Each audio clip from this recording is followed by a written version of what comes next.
কৃষ্ণ। জৈমিনীৰ আগে পক্ষী গণ নিগদতি,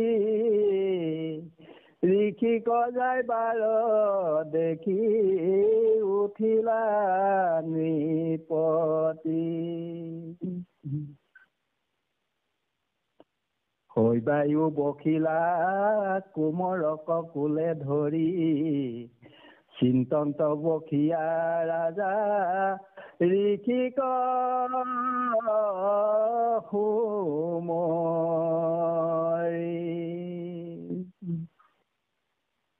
আজি ঋষি সাপত বংশে যায় বুতল, কৈক যাইব কি কৰিব হৃদয় বিকল। গুণী একো কৰিবাক নোৱাৰন্ত থিৰ, দেখি মহাদয়ে দুনাই বোলে ধীৰ ধীৰ। কৃষ্ণ। এইবাৰ পায় সমস্ত।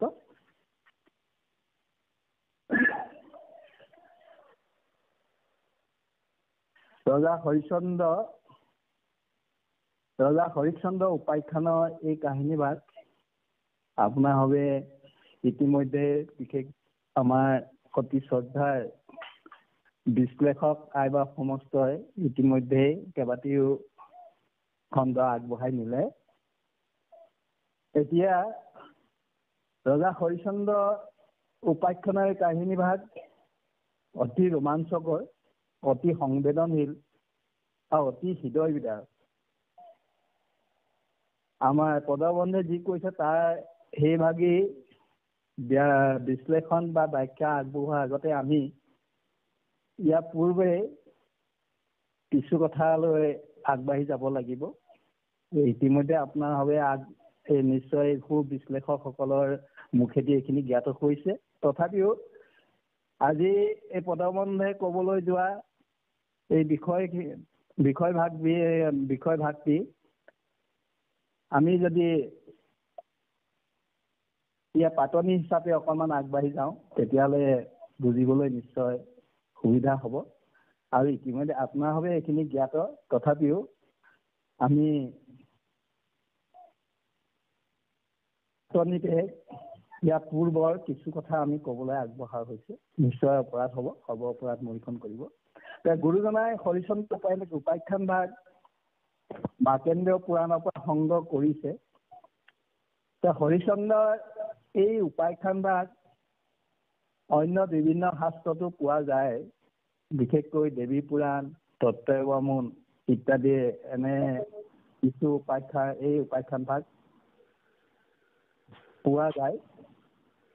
গুৰুজনাই কিন্তু মাৰ্কণ্ডেয় পুৰাণৰ পৰাই সংগ্ৰহ কৰিছে। গুৰুজনাই উল্লেখ কৰিছে, গুৰুজনাই উপাখ্যান ভাগত হৰিশ্চন্দ্ৰ ৰজাৰ ৰাজ্য বিৱৰণ, তেওঁ যে এজন ভক্তিপৰায়ণ, প্ৰজাবৎসল, প্ৰজাক পুত্ৰটোকো অধিক স্নেহ কৰা মহাবৈষ্ণৱ পৰম মহন্ত, ৰাইজৰ প্ৰজাৰ শান্তিৰে বসবাস কৰাহে আৰম্ভণি কৰিছে। তাৰপিছতে ৰাজসূয় মহাযজ্ঞ, বিশ্বামিত্ৰ সৰ্বস্বৰ ৰাজ্য দান ইত্যাদি দক্ষিণা দিবলৈ যাওঁতে ৰজাৰ যি হাৰাশাস্তি, শেষত মুখ্য প্ৰাপ্ত আৰু ৰাজ্য লাভ, গুৰুজনাই এই হৰিশ্চন্দ্ৰৰ উপাখ্যানত এই কথাখিনিহে ইয়াতে উল্লেখ কৰিছে। আমি শ্ৰীমদ ভাগৱতৰ যদি চাওঁ, তাত যি ধৰণে এই শাস্ত্ৰ উপাখ্যান ভাগ বৰ্ণনা কৰিছে, শ্ৰীমদ ভাগৱতৰ নৱম স্কন্ধত এই ৰচনা কৰিছে কেশৱ চৰণে। গুৰুজনাই লিখা এই হৰিশ্চন্দ্ৰ উপাখ্যানৰ পূৰ্বৰ যিখিনি সেই কাহিনীখিনি আমি যদি জ্ঞাত হয়, আমাৰ যদি জ্ঞাত হয়, তেন্তে আজি পাঠৰ যি পৰিঘটনা, এই পৰিঘটনাখিনি বুজিবলৈ সহজ হ'ব। গতিকে আমি খুব থুলমূলকৈ এই কথাখিনি আগবঢ়া হৈছে। অপৰাধ নিশ্চয় হ'ব, অপৰাধ পুনৰবাৰ মৰিখনাৰ্থে আপোনাৰ হ'ব শ্ৰীচৰণৰ জৰিয়তে ভগৱন্তৰ চৰণলৈ আমি সেৱা ভাগি জনাইছোঁ। গতিকে শ্ৰীমদ ভাগৱতৰ হৰিচন্দ্ৰ উপাখ্যানত হৰিভক্ত পৰায়ণ হৰিচন্দ্ৰ ৰজাই পুত্ৰ কামনাৰে নাৰদে দিয়া আজ্ঞাই বৰুণ দেৱতাক পূজা কৰা। ৰজাই বৰুণ দেৱতাক দিয়া বাক্য উলংঘন কৰা। ৰজাই বাৰে বাৰে বৰুণ দেৱতাক ছলনা কৰি পুত্ৰক বলি নিদিয়াৰ বাবে ৰজাৰ জলন্ধৰ ৰোগ হোৱা। পেটৰ তাৰণাত পৰি এজন ব্ৰাহ্মণ, সেই ব্ৰাহ্মণজনৰ নাম আৰ্যিগত ব্ৰাহ্মণে তেওঁ মধ্যম পুত্ৰ সোণশেফক ৰজাক বিক্ৰী কৰা। ব্ৰাহ্মণৰ পুত্ৰ সোণশেফক ৰজাৰ নিজ পুত্ৰ ৰোহিতাশ্বক বদলি বৰুণ দেৱতাক যজা অৰ্থাৎ বলি দিয়া। ৰাজহুৱা যজ্ঞ অনুষ্ঠিত কৰিবলৈ যাওঁতে ৰাজপুৰোহিত বশিষ্ঠৰ উপদেশ অমান্য কৰি অৰ্থাৎ লমুদ্ৰক পূজা নিদি যজ্ঞ আৰম্ভ কৰা। বিশ্বামিত্ৰ ঋষিক যজ্ঞ দক্ষিণা নিদিয়া ইত্যাদি কাহিনীবোৰ লক্ষ্য কৰিলে তেওঁ যে পূৰ্বে কৰি অহা যি কৰ্মফল, সেই ফলহে ৰজা হৰিশ্চন্দ্ৰই বৰ্তমান ভোগ কৰিব লগা হৈছে বুলি ভবাৰো আমাৰ থল আছে। কাৰণ তেওঁ যিখিনি কৰ্ম কৰিছিল, তেওঁ যদিও হৰিভক্তি পৰায়ণ আছিল, কিন্তু মায়াৰ পাশত আবদ্ধ হৈ অপুত্ৰক হৰিশ্চন্দ্ৰ ৰজাই পুত্ৰ কামনাৰ্থে বৰুণ দেৱতাক পূজা কৰিছিল। কিন্তু পুত্ৰ জন্ম হ'ল, কিন্তু সেই পুত্ৰক তেওঁ অংগীকাৰবদ্ধ হৈছিল যে তেওঁ পুত্ৰ জন্ম হ'লেই বৰুণ দেৱতাকে যজিব, অৰ্থাৎ তেওঁকে আকৌ পুনৰ বলিদান কৰিব। মাত্ৰ তেওঁ এই সংসাৰৰ অপুত্ৰক এই বদনামটোৰ পৰা হাত সাৰিবৰ কাৰণে তেওঁ মাত্ৰ পুত্ৰ বিচাৰিছিল বৰুণ দেৱতাৰ পৰা, আৰু তাকো নাৰদৰ আজ্ঞা পায়। শেষত পুত্ৰৰ মুখত পৰি তেওঁ পুত্ৰৰ নাম ৰাখিছিল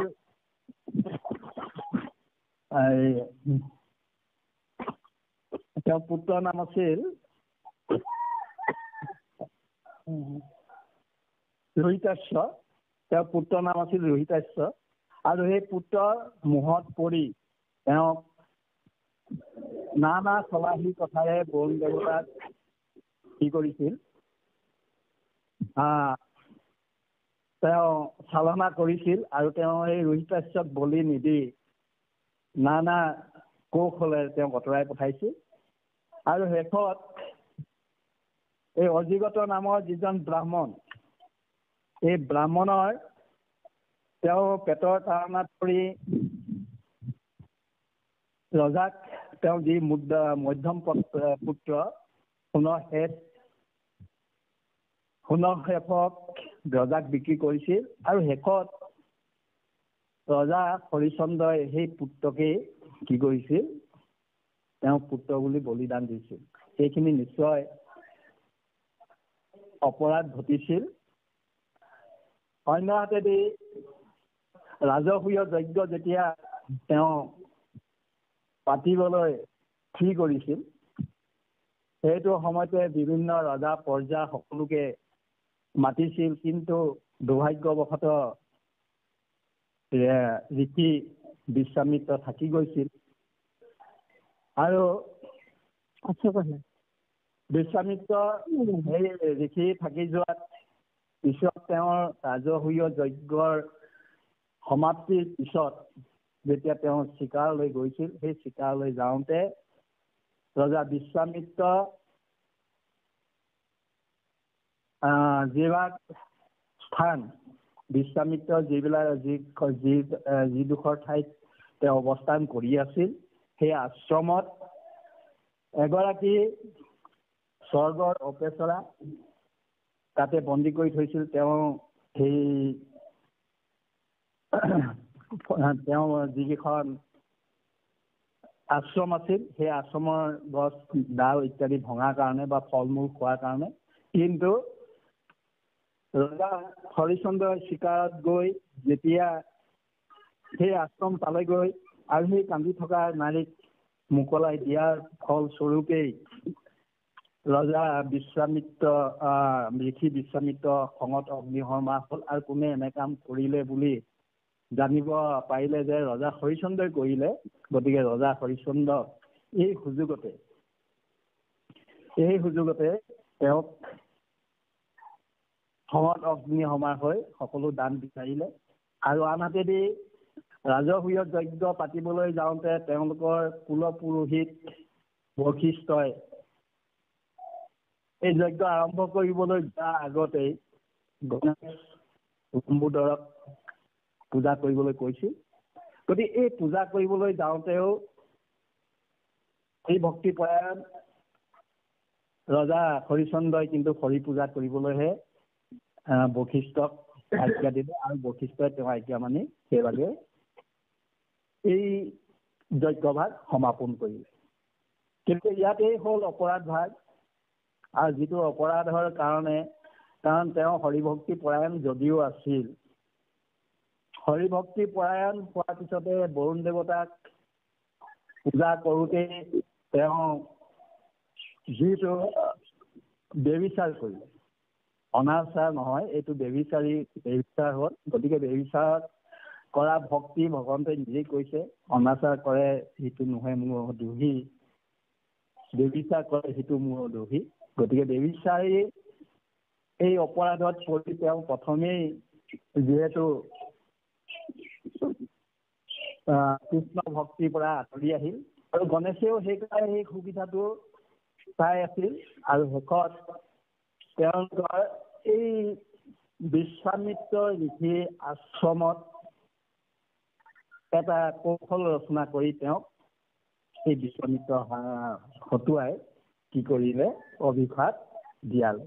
অভিশাপ দিবৰ কাৰণে প্ৰস্তুত হ'ল। আৰু বিশ্বামিত্ৰই তেওঁ অংগীকাৰ কৰিলে যে তোক হাতী ভস্ত কৰিম যদি কাৰণ তই মোৰ অপৰাধ কৰিছ আৰু তই মোক কটু বাক্য শুনাইছ, এই বুলি কৈ তেওঁক মানে ভয় খুৱাই ক'লে যে তোক মই হাতী ভস্ত কৰিম, তোৰ বংশ পৰিয়াল সহ উচ্ছেদ কৰিম। এই ভয়ত ৰজা হৰিশ্চন্দ্ৰই তেওঁক সন্মত কৰাবলৈ যি লাগে তাক দিম বুলি ক'লে।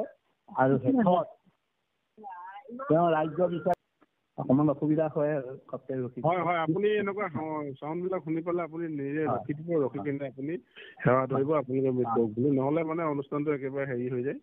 আপুনি শুনাৰ লগে লগে ৰখাই দিব দেই কৃষ্ণ। এতিয়া বিশ্বামিত্ৰ ৰখিয়ে বন্দী কৰি ৰখা এই অপেচৰাক মুক্ত কৰি দিয়াৰ অপৰাধত এই ঋষি কোপত পৰিব লগা হ'ল। আৰু বিশ্বামিত্ৰ ঋষিয়েও চলনা কৰি ৰাজ্য দান হিচাপে ল'লে। ৰজা সপৰিয়ালক ৰাজ্য বাহিৰ হৈ যাবলৈ ক'লে। ৰজা হৰিশ্চন্দ্ৰই দিয়া বচন ৰক্ষা কৰিবলৈ ৰাজ্যই যাবলৈ লওঁতে বিশ্বামিত্ৰ ঋষিয়ে দক্ষিণা বিচাৰিলে। এতিয়া এই দক্ষিণা সৰ্বশান্ত ৰজাই কোনো উপায়ে তেওঁক দক্ষিণা দিব অৱস্থা নাছিল। সেইবাবে এমাহ সময় বিচাৰি দক্ষিণা পৰিশোধ কৰিব বুলি কোৱাত ঋষি মান্তি হ'ল। এতিয়া সপ্তদ্বীপৰ ৰাজ্যৰ বাহিৰ হ'বলৈ তেওঁ কোনো স্থান পোৱা নাছিল, কাৰণ গোটেই সপ্তদ্বীপৰ অধিপতিয়ে আছিল ৰজা হৰিশ্চন্দ্ৰ। আৰু ৰজা হৰিশ্চন্দ্ৰই এতিয়া এই সপ্তদ্বীপৰ পৃথিৱী বসুমতী এৰি কলৈ যাব তাকে চিন্তা কৰি পাৰ পোৱা নাছিল। আৰু কোনো স্থান নাপায় বাৰাণসী পুৰীলে যাবলৈ মন স্থিৰ কৰিলে, কাৰণ এই বাৰাণসী থান যিহেতু তাত কাৰো অধিকাৰ নাই, সেই গুৰুজনাই লিখিছে যে 12নখী থান নুহি কাৰো অধিকাৰ, পাছে গয়া ৰাজা তাতে ভৈলা পৰিচাৰ। ভাজ্যা পুত্ৰ সমেত ৰাজা গইলা সেই থান, লগত সহায় টান নাহি কয় আন। 12নখী স্থান ভগৱন্তৰ স্থান বুলি, আৰু তাত কাৰো প্ৰৱেশ কৰা অধিকাৰ নাই। গতিকে এই 12নখী থানলৈ তেওঁলোকে ৰাজ্যৰ পৰা বহু দূৰ খোজকাঢ়ি দিন ৰাতি খোজকাঢ়ি সেই 12নখী থানলৈ যাবলৈ চিন্তা কৰিলে। যে যাওঁতে ৰজা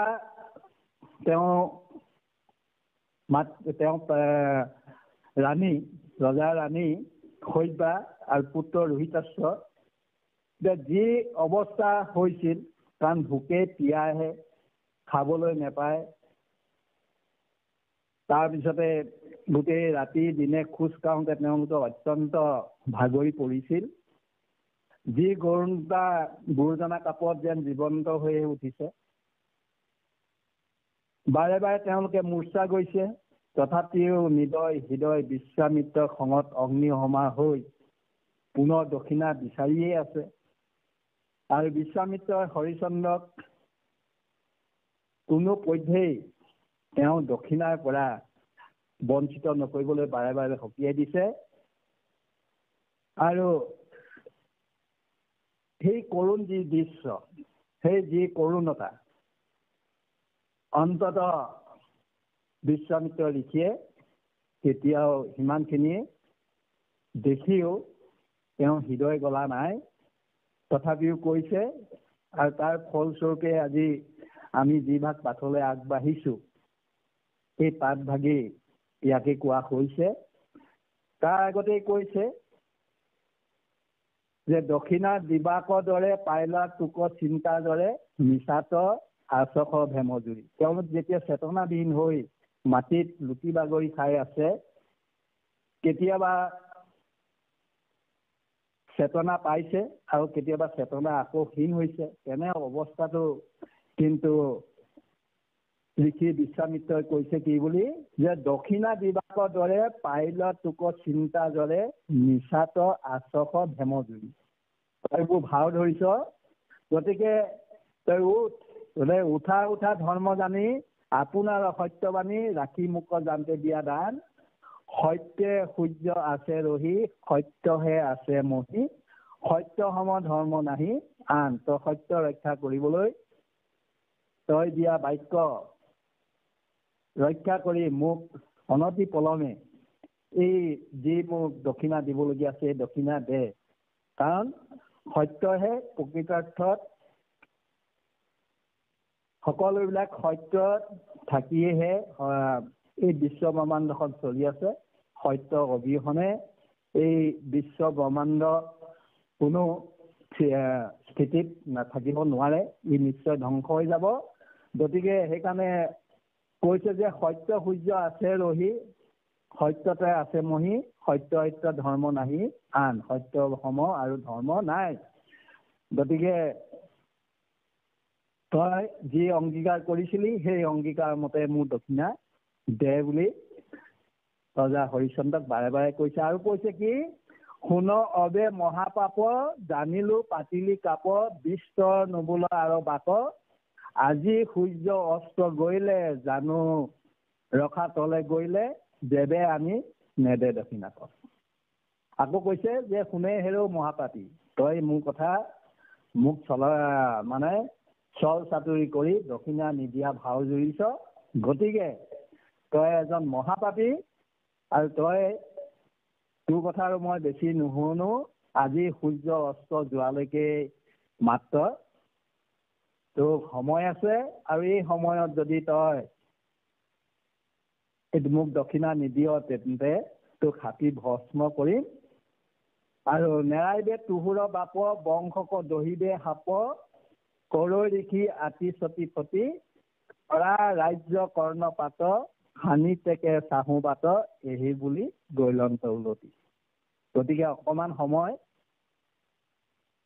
ৰজা হৰিশ্চন্দ্ৰক অলপ সময় দিছে। এই সময় দিয়াৰ পিছত আজি আমাৰ পদবন্ধে ক'বলৈ বিচাৰিছে, কৈছে যে জমিনী আগে পক্ষী গণ নিগদতি ঋষিক যাইবাৰ দেখি উঠিলা নিপতি। জমিনীৰ আগত পক্ষীগণে কৈছে বোলে ঋষি যেতিয়া উঠি গৈছে, অকমান সময় যেতিয়া দিলে, তেতিয়া নিপতি শৈবায়ু বখিলা কোমৰক কোলে ধৰি চিন্তাত বসিয়া ৰাজা ঋষিক উমৰি। এতিয়া শৈবায়ু কি কৰিছে, তেওঁ সেই পুত্ৰ কোলাত বহি কুমাৰক কোলাত বহি আছে আৰু চিন্তাত তেওঁলোকৰ কি হৈছে, ঋষিয়ে যে তেওঁলোকৰ হাতী আজি দক্ষিণা দিব নোৱাৰিলে, গোটেই বংশকে তেওঁলোকক হাত দিব, হাতী ভস্ম কৰিব, ইত্যাদি ইত্যাদি কথাত তেওঁলোকৰ চিন্তি বহি আছে। কাৰণ ইমানখিনি দুখ কষ্ট ভাগৰ দেখিও ৰজা ঋষি বিশ্বামিত্ৰৰ কিন্তু হৃদয় নগলিল। বা যাই কি নহওক, এয়া ভগৱন্তৰ এক পৰীক্ষা। গতিকে এই বিষয় সংসাৰখনৰ যি আমি হাবু ডাবু খাই আছো, এই হাবু ডাবু খাই থকাৰ অৱস্থাত এই বিষয় সংসাৰখনৰ পৰা আমি যে যিমানেই সুখ শান্তি নাথাকক কিয়, যি বিষয়ী সুখৰ জ্বালাত আমাৰ শান্তি বা সুখ নাহে। গতিকে ৰজা হৰিশ্চন্দ্ৰ ৰজাৰো সেই একেই অৱস্থা হৈছে। কিন্তু সত্যক ৰক্ষা কৰিবলৈ ৰজা হৰিশ্চন্দ্ৰই সকলো ত্যাগ কৰিছে। সকলো ত্যাগ কৰিও এই পিছৰ অৱস্থাত, প্ৰথম অৱস্থাত তেওঁ বিষয়ী বাসনত জড়িত হৈ পুত্ৰমোহত আবদ্ধ হৈছিল। কিন্তু দ্বিতীয় পৰ্যায়ত তেওঁ জানিছিল যে আনকি বিশ্বামিত্ৰক ৰাজ্যদান দিবলৈ যোৱা সময়তো ৰাণী সজ্জাই কৈছিল যে কি বুলি কৈছিল যে তুমি এই যে যিখিনি দান দিবলৈ ওলাইছা, এই দানখিনি ভালেই হৈছে। কাৰণ আমি এই বিষয় সংসাৰখনত থাকি আমাৰ মায়া মোহত পৰি আমি সকলো ভগৱন্তৰ যি ভক্তি পথ তাৰ পৰা বিচলিত হৈছো। গতিকে তুমি ৰাজ্যখন দান দি ভালেই কৰিছা, সেই ইত্যাদি বুলি কৈ ৰাণী সজ্জাই কিন্তু প্ৰভূত বচন শুনাইছিল। বা যাই কি নহওক, এতিয়া তেখেতলোক হৰিশ্চন্দ্ৰ আৰু সজ্জা লগতে পুত্ৰ তেওঁলোকক লগত লৈ তেওঁলোকে যে কি কয়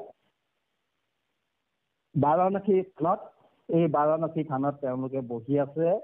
কিন্তু ভাবিছিল যে এই ঠাইডোখৰে ভগৱন্তৰ স্থান, গতিকে তাৰ কাৰো অধিকাৰ নাই বুলি তেওঁলোকে ভাবি তাতে স্থান লোৱাৰ সময়তে কিন্তু বিশ্বামিত্ৰ ঋষিয়ে গৈ তাত সেই স্থানত পুনৰ আগতীয়াকৈ বহি আছে। গতিকে তেওঁলোকে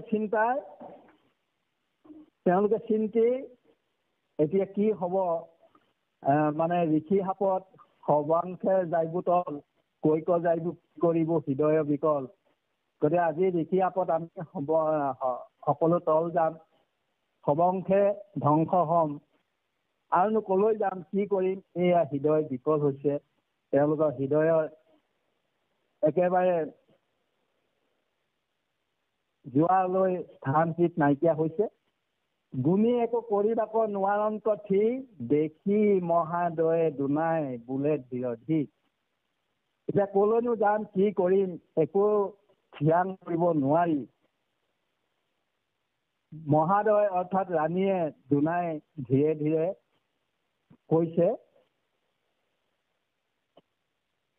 এইবোৰ হে নকৰা প্ৰভু মোৰ বাক্য ধৰা, সপ অগণিত পৰি দীপাংগে নমৰা।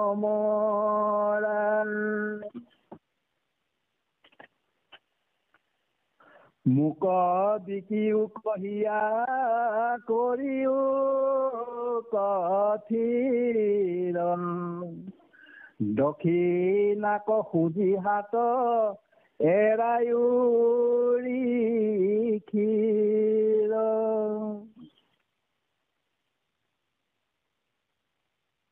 ৰাণী সত্যই ৰজা হৰিশ্চন্দ্ৰক তেওঁৰ স্বামীক তেওঁ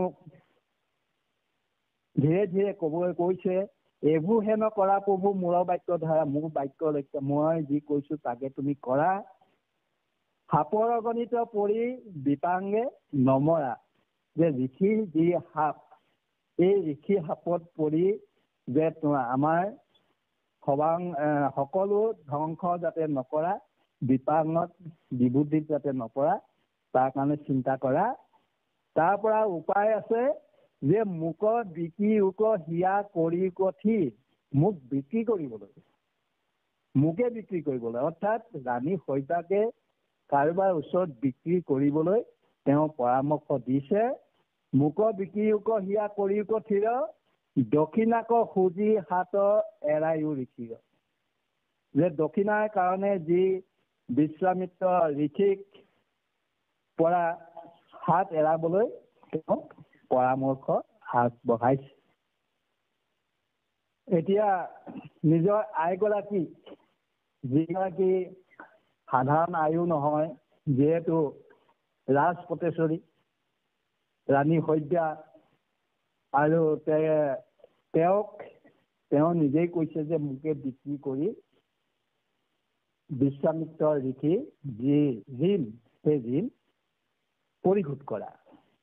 কিন্তু এনে বাক্য স্বামীগৰাকীয়েনো কেনেকৈ মানি লব পাৰে?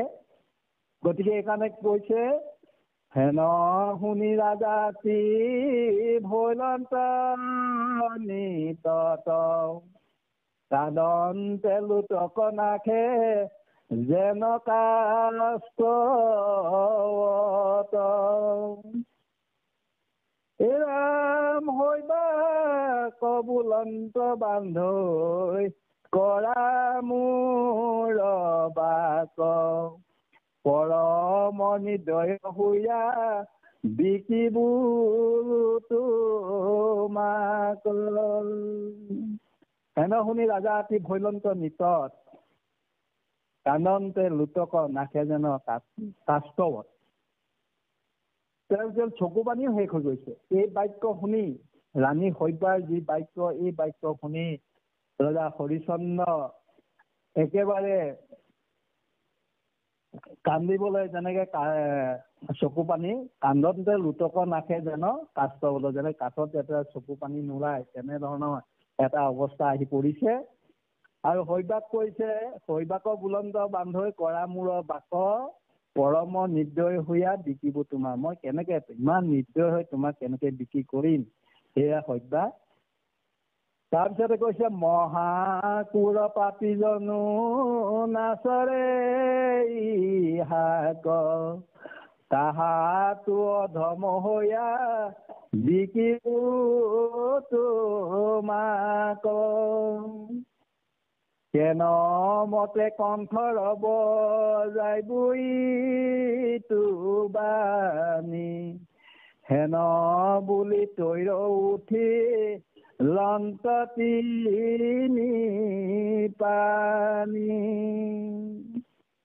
যে এই কথাটো নিজৰ স্বামীয়ে নিজৰ স্ত্ৰীক বিক্ৰী কৰাটো, যে পৰম মহাকুৰ পাপীজনেও ইয়াৰ এইখিনি এনে কৰ্ম কৰিবলৈ নিবিচাৰে। আৰু তাহাতো অধম হৈয়া বিকিব তোমাক, মই তোমাক তাহাঁততকৈও অধম হৈ তোমাক বিক্ৰী কৰা কথাটো মই চিন্তা কৰিব পাৰিমনে?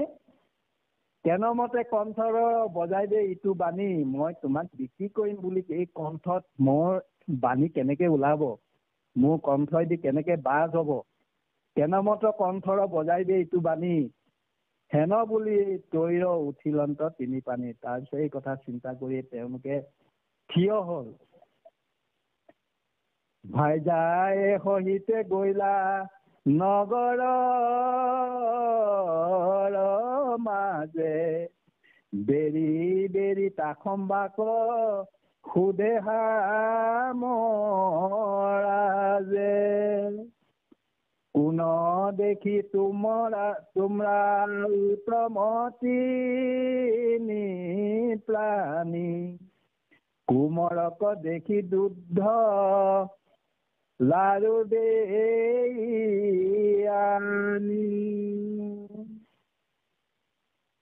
শেষত উপায়ন্ত হৈ তিনিও নগৰৰ মাজলৈ গ'ল। তেওঁলোকৰ অৱস্থা যিটো দেখিছে, তেওঁলোকৰ অৱস্থাত কাৰণ ৰজাই যেতিয়া ৰাজ পোছাকেৰে সৈতে নিজৰ ৰাজ্য এৰি আহিছিল, তেতিয়া ঋষি বিশ্বামিত্ৰ সেইখিনিও কাঢ়ি লৈছিল। মাত্ৰ বাকলি বখনে তেওঁ পিন্ধিবলৈ পাৰিছিল। ৰাজ আ অলংকাৰ সকলো খুলি ৰাখিছিল। গতিকে তেনে এটি অৱস্থাত তেওঁলোকে নগৰৰ মাজে মাজে যেতিয়া গৈছে, ভাৰ্যাৰ সৈতে গৈলা নগৰৰ মাজে বেৰি বেৰি তাখম্বাক সুধে সামৰাজে তাৰ যিখিনি ৰাইজ প্ৰজা, এই প্ৰজাসকলে তেওঁলোকক সুধিছে, বেৰি বেৰি তাখম্বাক সুধে সামৰাজে কোন দেখি তোমৰা উত্তম তিনি প্ৰাণী, তোমালোক এই তিনি প্ৰাণীনো কোন দেশনো তোমালোক কোমৰক দেখি দুধ লাৰু দেই আনি। এই কুমলীয়া ল'ৰাটিক তেওঁ ভোকত পিয়াহত অন্তকণ্ঠ শুকাই থকা অৱস্থাত যি অৱস্থাত দেখা পাইছে, আনহাতে ৰাজকুমাৰ ৰজাৰ ল'ৰা যেতিয়াই খাবলৈ নাপায় শুকাই খুনাই যিটো অৱস্থা হৈছে, সেই অৱস্থাটো দেখি সেই প্ৰজাসকলে নানা ধৰণৰ দুধ লাৰু আনি দিছেহি তেওঁলোকক কুমাৰক খাবৰ কাৰণে। নিপতি বুলন্ত শুন নগৰী আলোক পৰম ঘাতুক মই নুসুধিবা মোক ৰাক্ষস পিশাচ জাত সবাতো অধম পৃথিৱীত মহাপাপী নাহি মোক সম। তেওঁলোকৰ উত্তৰত ৰজা হৰিশ্চন্দ্ৰই কৈছে যে নিপতি বুলন্ত শুন নগৰী, সেই নগৰীয়া লোকসকল তোমালোকে শুনা, পৰম ঘাতুক মই নুসুধিবা মোক, মই পৰম ঘাতুক, মই ইমানেই এই অপৰাধী, ইমানেই ঘাতুক, মই মোৰ সমান আৰু পাপী লোক এই বিশ্বত নাই, সেই কথা তোমালোকে নুসুধিবা। ৰাক্ষস পিশাচ জাত সবাতো অধম পৃথিৱীত মহাপাপী নাহি মোক সম। মই এনে অপকৰ্ম, মই ইমানখিনি পাপ কৰ্ম কৰিলো যে যি পাপৰ কাৰণে আজি মোৰ এই অৱস্থা হৈছে, গতিকে ৰাক্ষস পিশাচতকৈ মই অধম হৈছো আৰু পৃথিৱীত যেন মোৰ সমান আৰু মহাপাপী কোনো নাই। গতিকে ৰজা হৰিশ্চন্দ্ৰই নিজকে এই যে তেওঁৰ যি কৰ্ম আৰু যাৰ সত্য ৰক্ষা কৰিবলৈ তেওঁ সকলো সৰ্বস্ব দান দিলে আৰু দক্ষিণা দিবৰ কাৰণেই তেওঁ যে এই কাশী বাৰাণসী স্থানলৈ আহিছে, এই কথাখিনি সেই প্ৰজাসকলক ক'লে। কাৰণ তেওঁ এই দুৰ্দশা হোৱাৰ কাৰণটোত তেওঁ যে মহাপাপত পৰিহে এনে হ'ল, এই কথাখিনি পৃথিৱীত মহাপাপী, গতিকে আৰু যেন তেওঁ সমান নাই, এই কথাখিনি এই প্ৰজাসকলক জনালে। ভাইজাক বিকিৰে আখি আছোৱা গবাৰী তাহাৰ নিমিত্তে প্ৰাণ জানতে আছো চাৰি দাসী ভাবে লৱা যেবে আছে প্ৰয়োজন জানতে বোলা মুত আশ্ৰয় চেতন। সেইকাৰণে মই মহাপাপী, যে মোৰ সমান আৰু পৃথিৱীত পাপী লোক নাই, যিজনেই ভাজ্যাক বিক্ৰী কৰিবৰ কাৰণে এই নগৰৰ মাজে মাজে ঘূৰি ফুৰিছো। তাহাৰৰ নিমিত্তে পাণ যায় আছো চাৰি, যে মোৰ প্ৰাণ এতিয়াও যোৱা নাই, যে যিখিনি নিজৰ ভাজ্যাক বিক্ৰী কৰিবলৈ নগৰৰ মাজে মাজে ঘূৰি ফুৰিছে। দাসী ভাৱে লোৱা যেবে আছে প্ৰয়োজন, কাৰোবাৰ যদি দাসী হিচাপে লোৱা প্ৰয়োজন যদি আছে, তোমালোকে মোৰ এই ভাজ্যাক দাসী হিচাপে ল'ব পাৰিবা। জানতে বোলো মুত আশ্ৰয় চেতন, যেতিয়ালৈকে মোৰ চেতন আছে তেতিয়ালৈকে কি কৰিছে, দাসী ভাৱে যদি লোৱা, এই কথাখিনি বাক্যখিনি সেই প্ৰজাসকলক কবলৈ যাওঁতে তেওঁ যেন মৃতপ্ৰায় হৈছে, যে চেতন তেওঁ শেষ হৈ গৈছে। গতিকে তেনে এটি ভাৱেৰে প্ৰজাসকলক তেওঁ নিজৰ পত্নীক, নিজৰ ৰাণীক মানে বিক্ৰী কৰিবলৈ ঘোষণা দিছে। জানতে বোলা মুত আশ্ৰয় চেতন। সেই সময়তে এক বৃদ্ধ বামন আখিলহে নশুনি, জকমক দখন মা পিতলোতে ভিনি, চৰাচৰ জকমক কৰহ বেকেশ, পাচুন্দা একুচি কৰি শান্তলাখ বেশ। সেই সময়তে যেতিয়া ৰজা হৰিশ্চন্দ্ৰই কোনোবাই দাসী হিচাপে ল'বা নেকি মোৰ পত্নীক, এই বুলি ঘোষণা কৰোঁতেই এক বৃদ্ধ ব্ৰাহ্মণ আহিল হেন শুনি, এজন ব্ৰাহ্মণ আহিলে। এই কথা শুনি এজন ব্ৰাহ্মণ আহিলে। তেওঁ বৃদ্ধৰ অৱস্থা, জকমক দৰ্শন, মাটিত লোটে ভূমি, তেওঁ দৰ্শন যিটো তেওঁ চাৱনি, জকমক চাৱনি, আৰু তাত তেওঁ মানে ৰাণী শৈব্যাৰ যি ৰূপ, যদিও মলিয়ন বস্ত্ৰ বা তেনেকুৱা সুন্দৰ বস্ত্ৰ পৰিধান নকৰাকে তেওঁ যি সৌন্দৰ্য প্ৰকাশ পাইছে, সৌন্দৰ্যৰ প্ৰতি তেওঁ আসক্ত হৈছে।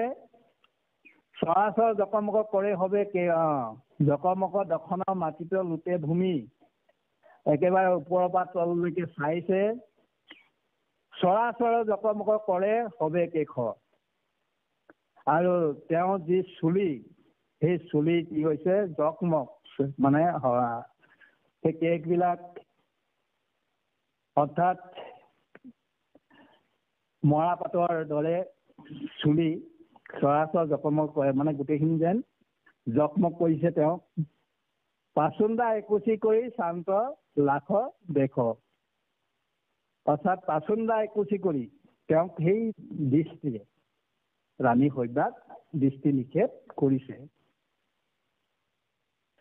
তাৰপিছতে কৈছে, গাঁও ভৰি ধৰি হাত আচৰণতে আখি, নিপতিক বুলন্ত বিষ কোন দাখি, মই কিনি লৈবো দিব যত লাগে ধন, কিবা পাইলে দিবি কহ স্বৰূপ বচন। গাঁও ভৰি ধৰি হাতৰ আচৰণতে আহি, হাত মূৰ জোকাৰি তেওঁ আহি নিপতিক কৈছে, নিপতি অৰ্থাৎ ৰজা হৰিশ্চন্দ্ৰক কৈছে, বুলন্ত বিকশ কোন দাসী, কোনজনী দাসী, কিয় কাৰণেনো দাসীজনী তই বিক্ৰী কৰ, বিকশ কোন দাসী, মই কিনো লৈবো দিব যত লাগে ধন, কিবা পাৰিলে দিবি কহ স্বৰূপ বচন। এতিয়া নিপতিক কৈছে যে মই কিনি ল'ব বিচাৰিছো, মই কিনি লৈবো দিব যাতে, যিমান ধন লাগে ময়ে কিনি ল'ম, কিবা পাৰিলে দিবি কহ স্বৰূপ বচন, কিবা পাৰিলে, কি পালে, কিমান পালে তই বচন ক। অৰ্থাৎ ৰজা হৰিশ্চন্দ্ৰক কবলৈ কৈছে।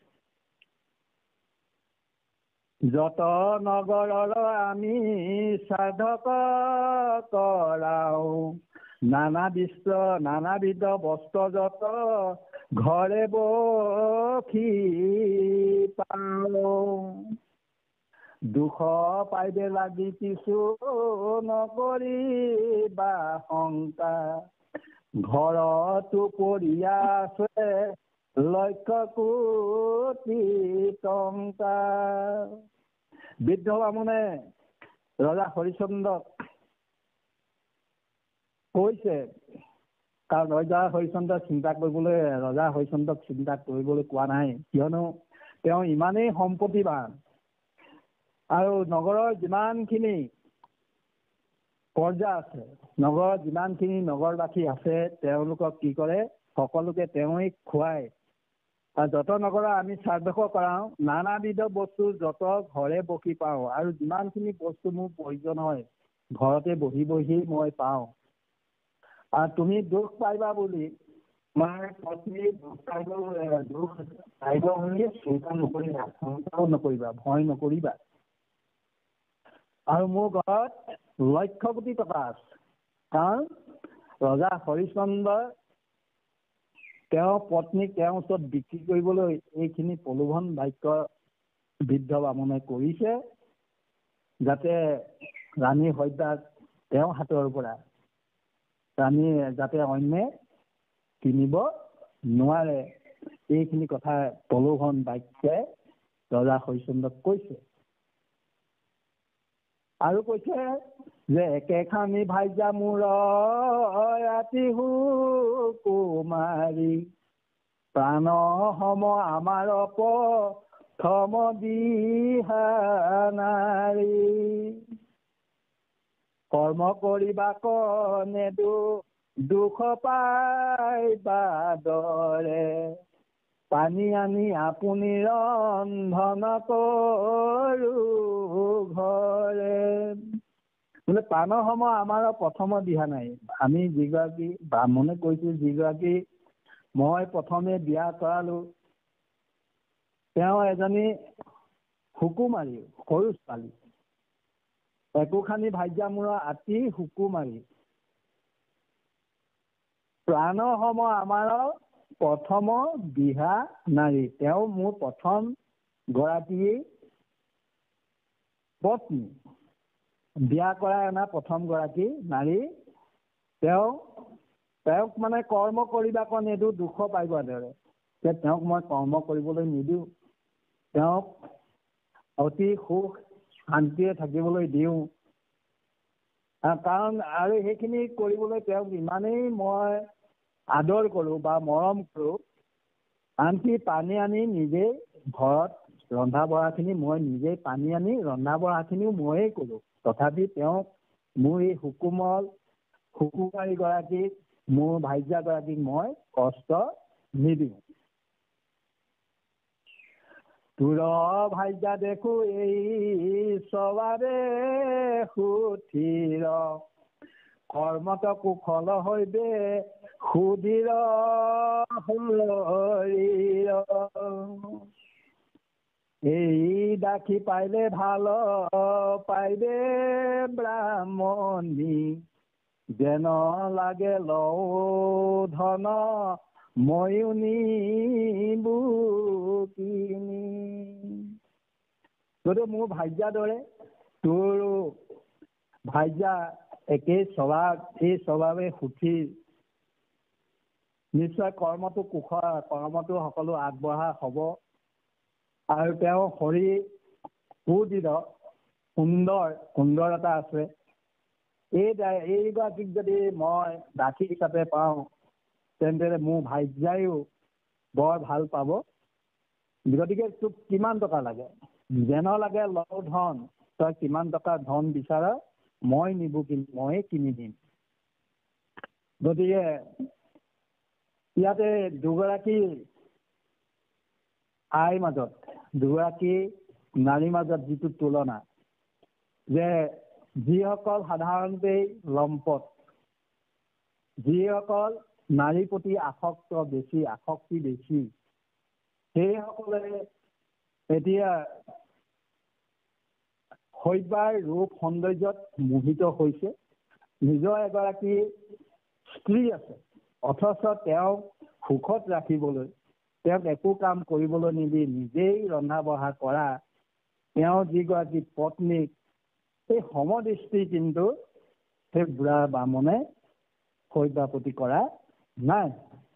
কাৰণ তেওঁ দাসী হিচাপে পালে তেওঁ যিগৰাকী পত্নী অৰ্থাৎ বুঢ়া বামনৰ পত্নী তেওঁ আনন্দিত হ'ব।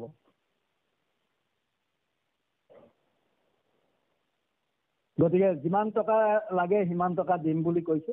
গতিকে ব্ৰাহ্মণীক সন্তুষ্ট কৰিবৰ কাৰণে ৰাণী শৈবাক কিনি নিব।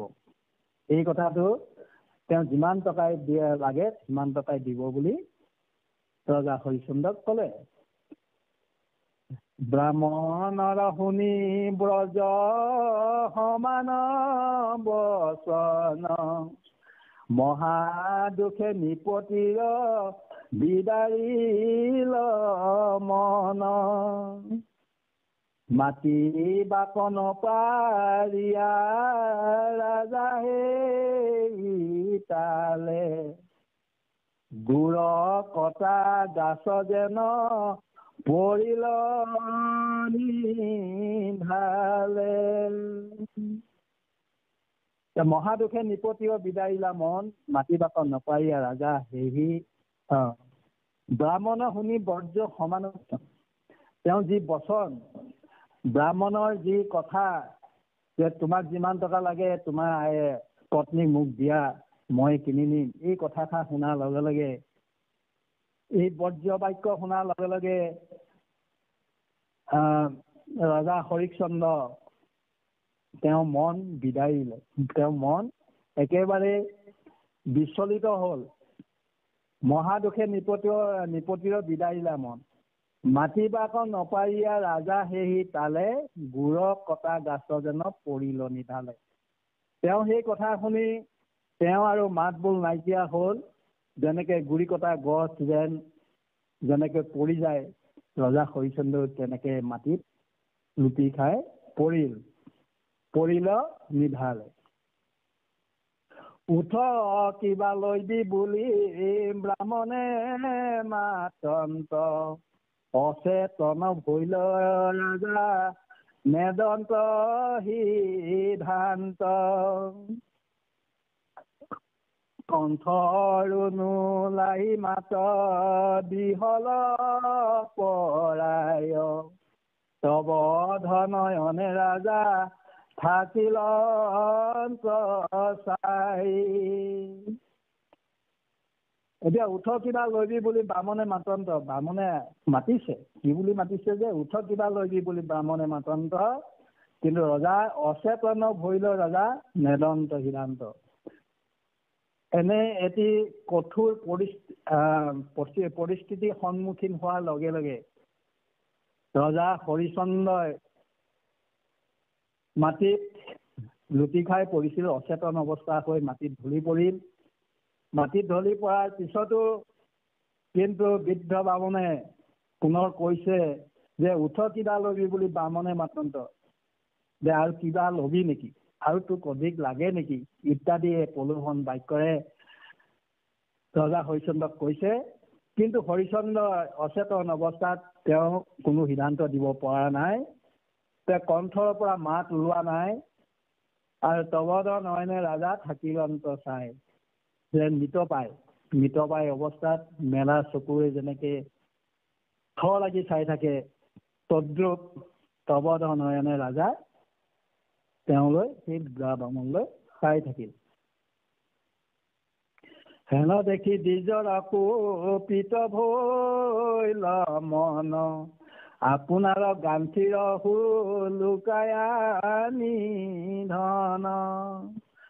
ৰাজাৰ গালত গাঁৱৰ বাকলিত বান্ধি থৈল, উঠৰে দাসী বুলি মাতিবাক লৈল। হেন দেখি দিৰ্যৰ কুপিত ভৈল মন।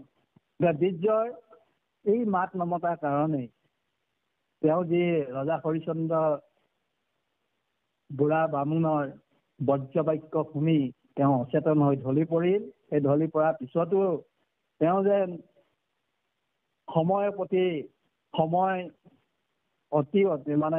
অতিবাহিত হৈ গৈছে, সেইখিনি প্ৰতিও তেওঁ চিন্তা কৰিছে। বুঢ়া বামুণে যেন সেইখিনি বেছি সময় পাৰ হৈ গৈছে, এই ভাৱ আহিছে। আৰু এই ভাৱ আহি তেওঁ কি কৰিলে, হেন দেখি দ্বিজৰ কুপিত ভৈল মন। তেওঁ দ্বিজৰ একেবাৰে মনত খং ভাৱ উঠিল, দ্বিজৰ খং উঠিল। আৰু তেওঁ সেই খন্তেক সময়ো তেওঁ চেতন অৱস্থা নোপোৱাকৈ তেওঁ গাঁঠিৰ পৰা ধন মোকলাই আপোনাৰ গাঁঠিৰ হুলুকাই আনি ধন, তেওঁ গাঁঠিত বান্ধি থোৱা সেই ধনসমূহ ৰাজাৰ গাঁৱৰ বাকলিত বান্ধি থৈল।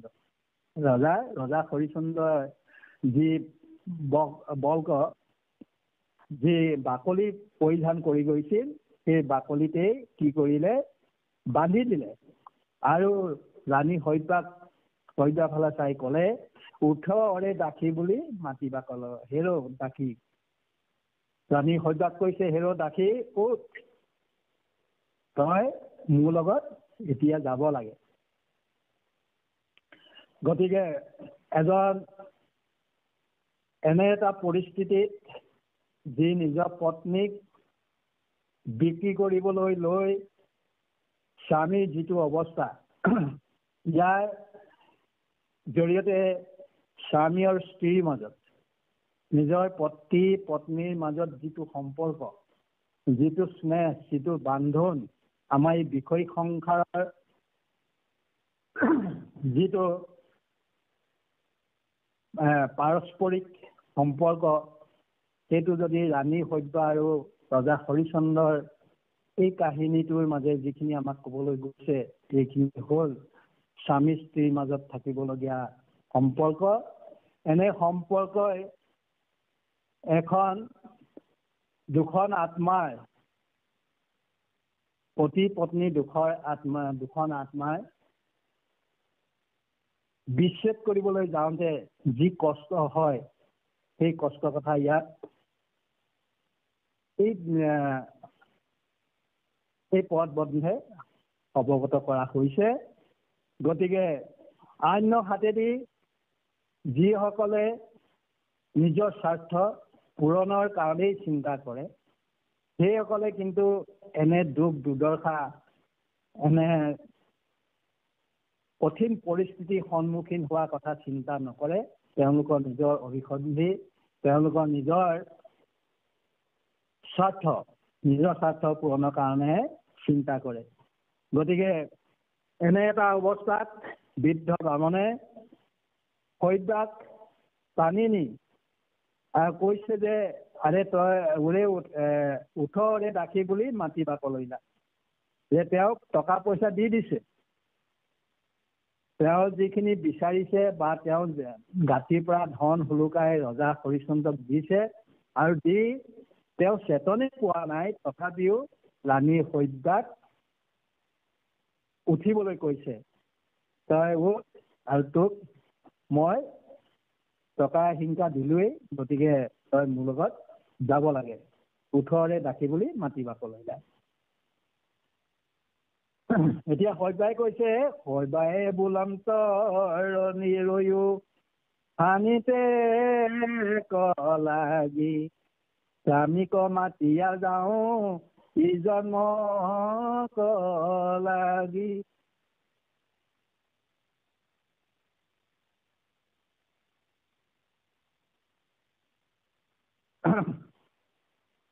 হৰিদ্ৰাই কি কৈছে, হৰিদ্ৰাই বুলন্তৰ ৰয়ো হানিতে কলাগি। সেয়া তোমাৰ লগত মই যাম, হৰিদ্ৰাই এই কথাটো কৈছে।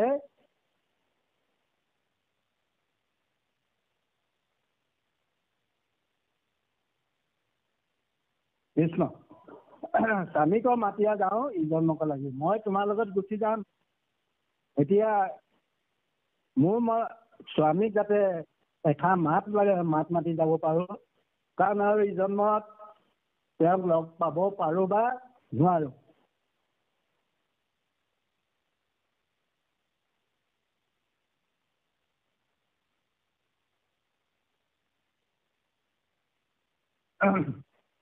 প্ৰাণনাথৰ এৰে দেখা দেখি আজি যায়, পৰিচিত কৰি খন্তেক থাকো চাই। যে প্ৰাণনাথক আজিৰ পৰা মই এৰি যাম, গতিকে খন্তেক সময় মই তেওঁক চাই লম, এই বুলি হৰিদ্বাৰে বুঢ়া বামুণক কৈছে। আৰু বুঢ়া বামুণে কি কৰিছে? হেন শুনি খংগাইলে ব্ৰাহ্মণ অহংকাৰী, কোলা ৰহি কুক ধৰি পেলাইলা চাৰি।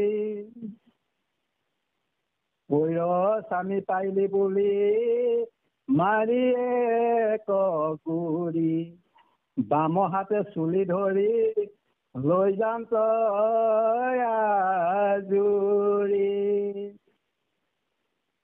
ৰাণী হৰিদ্বাৰ পাণকাতৰ আতুৰ প্ৰাৰ্থনা এই ব্ৰাহ্মণে কিন্তু মানি লোৱা নাই। তেওঁ টকা দিছে, তেওঁ দাসী হিচাপে যাব লাগে এই ব্ৰাহ্মণৰ কথা।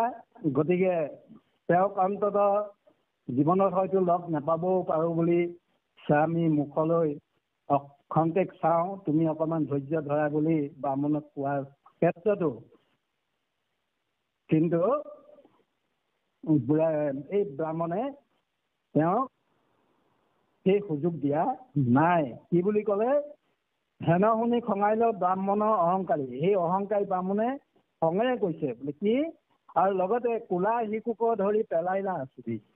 ৰোহিতাস্যক কোলাত লৈ থকা তেওঁ সেই কণমানিটোক ৰোহিতাস্যক তেওঁ পুত্ৰক তেওঁ কোলাৰ পৰা আচাৰি পেলালে। আচাৰি মানে দলিয়াই দিছে। কৈৰ স্বামী পাৰিলি বুলি মাৰি গুৰি, বাম হাতে চুলি ধৰি লৈ যাম ত আজুৰি। তেওঁলোকে কৈছে যে কৈৰ স্বামী পালি, কোন স্বামীক তই পালি যে তোৰ সেই বুলি তেওঁক এক গুৰ মাৰি গুৰ পৰিশোধ কৰি গুৰ সোধাই আৰু বাওঁ হাতে চুলি ধৰি লৈ যাম তই আজুৰি। চুলিত ধৰি তেওঁ চুচুৱাই আজুৰি নিছে। মহাদৈ বোলে গুৰু এৰা মোক, চকু গোট মেলি চাহো ৰোহিতাস্য পোক। মাৱৰ পোৱৰ দেখা দেখি আজি যাই, তাও মই নেত্ৰ ভৰি লেহৰ লুটাই। কৃষ্ণ কৃষ্ণ বহু ইমানটো ধৰিব দেৰিছ মানৱ কৃষ্ণ। এতিয়া চুলিত ধৰি কেশত ধৰি ব্ৰাহ্মণে তেওঁক আজুৰি লৈ গৈছে। আৰু আজুৰি নিয়াৰ লগে লগে ৰাণী হৰিদ্বাৰে গুৰু বুলি সম্বোধন কৰি কৈছে যে সেই গুৰু, মোক অকণমান এৰি দিয়া, যিহেতু মোৰ পুত্ৰ স্বামীও ইফালে অচেতন হৈ পৰি আছে আৰু চকুগোট ৰোহিতাস্য মোৰ পুত্ৰ, এই পুত্ৰক যাতে এবাৰ মই চাই লওঁ, ভালদৰে চাই লওঁ যে মাৱৰ পোৱা দেখি আজি যায়, পোহৰৰ দেখা দেখি আজি যায়, চাও মই নেত্ৰ ভৰি চেনক মোৰ পুত্ৰক অন্তত অকণমান নেত্ৰ ভৰি, চকু ভৰি বা নেত্ৰ ভৰি যাতে চাবলৈ দিয়া, তাক অকণমান সেইখনকে মোক অকণমান সুযোগ দিয়া, এই বুলি ব্ৰাহ্মণক কাতৰ প্ৰাৰ্থনা জনাইছে। গতিকে আজি স্বামী আৰু স্ত্ৰী যি সম্পৰ্ক, এই সম্পৰ্কৰ ক্ষেত্ৰত ৰজা হৰিশ্চন্দ্ৰ আৰু ৰাণী হৰিদ্বাৰ যি সম্পৰ্ক, এই সম্পৰ্কই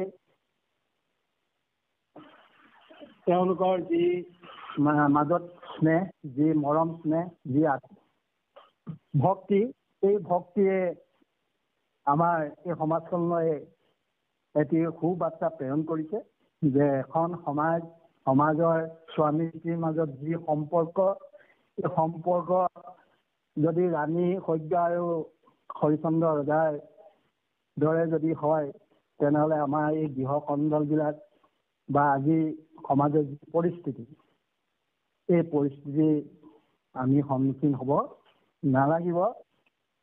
গতিকে ৰজা হৰিশ্চন্দ্ৰই সত্য আৰু প্ৰতিজ্ঞা ৰক্ষাৰ বাবে সকলো পাৰ্থিৱ সম্পত্তি ত্যাগ কৰিও নিজৰ সত্য আৰু প্ৰতিজ্ঞা ৰক্ষা কৰিছে। ধৰ্ম ৰক্ষাৰ বাবে সকলো ত্যাগ স্বীকাৰ কৰিব লাগিব। যদি আজি আমাৰ এই সমাজ ব্যৱস্থাটো যদি অন্ততঃ সত্য আৰু প্ৰতিজ্ঞা ৰক্ষাৰ কাৰণে প্ৰত্যেকে চেষ্টা কৰে, নিশ্চয় এখন আমি শান্তিৰ পৃথিৱী, সুখৰ পৃথিৱী আমি পাম। গতিকে এই বাৰ্তাৰ জৰিয়তে আমাৰ সমাজতো যাতে বিস্তাৰিত হয় আৰু স্ত্ৰী পত্নী আৰু পুৰুষৰ মাজত, স্বামীৰ মাজত যি সম্পৰ্ক, এই সম্পৰ্ক যদি ৰাণী সজ্ঞা আৰু হৰিশ্চন্দ্ৰ ৰজাৰ যি যেনেধৰণে ইয়াত ব্যাখ্যা বা ইয়াতে মহাপুৰুষ গুৰুজনাই লিখিছে, গতিকে এইখিনি আমাৰ জীৱনতো যাতে সফল হয়, ভগৱন্তৰ কৃপা হ'ব লাগে, তাকে আমি কৈছোঁ। ইতিমধ্যে আমাৰ এই সময় অতিবাহিত হৈ গৈছে, গতিকে আমি আজ্ঞা পাইছোঁ ইয়াতে সামৰণিৰ কাৰণে। তথাপি আমি এষাৰ কথা ক'ব বিচাৰিছোঁ যে ৰাণী সজ্ঞাই স্বামীৰ যেতিয়া তেওঁ বিবুধি কৰিছে, তেতিয়া কিন্তু বৰ সুন্দৰ ৰূপে তেওঁক আজ্ঞা দিছে, তেওঁক বুজনি দিছে যে সত্য বচন যেতিয়া দিয়া হ'ল, পৃথিৱীত এনে কোনো বস্তু নাই যি বাক্য লংঘন নকৰাটো। বাক্য দি সদায় বাক্য কেতিয়াও লংঘন কৰিব নালাগে। আনে নালাগে যদিও যাগ যজ্ঞ পূজা পাতল কৰিও যদি তাৰ বচন লৰিল, কিন্তু সেই তেওঁ কেতিয়া পূৰ্ণ নাপায়। গতিকে তেনেধৰণৰ সৎ সাহসেৰে নিজৰ স্বামীক যেতিয়াই বিবুধিত পৰিছিল, সেই পৰামৰ্শ আগবঢ়াইছিল, যাৰ বাবেই ৰজা হৰিশ্চন্দ্ৰই সাহস পাইছিল। তেওঁ সকলো সৰ্বস্ব ত্যাগ কৰিও সেই সৎ সাহসৰ জৰিয়তে তেওঁ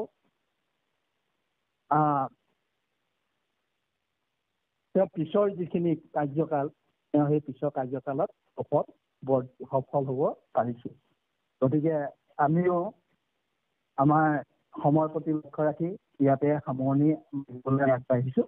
কৃষ্ণ, ইয়াতে আমি ধুৱাই দিব বিচাৰিছোঁ। মহাদয়ে বোলে গুৰু এৰা মোক, চকু গোট মেলি চাহো ৰোহিতা পোক, মাৱৰ পোৱৰ দেখা দেখিয়া যি যাই, চাওঁ মই নেত্ৰ কৰি স্নেহৰ ফুলোতাই। কৃষ্ণ শংকৰ গুৰু হৰি ৰাম ৰাম ৰাম, কৃষ্ণ জয় ৰাম।